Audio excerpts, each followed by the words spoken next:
अस्य श्री आदित्यहृदयस्तोत्र महामन्त्रस्य अगस्त्यो भगवान् ऋषिः अनुष्टुप् छन्दः श्रेयादियात्मा सूर्यनारायणो देवता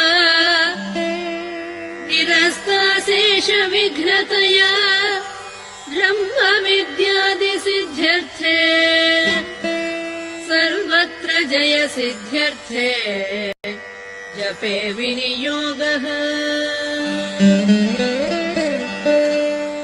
ध्यानम् जयतु जयतु सूर्यम् सप्तलोकैकदीपम् किरणशमितपापक्लेशदुःखस्य नाशम् अरुणकिरण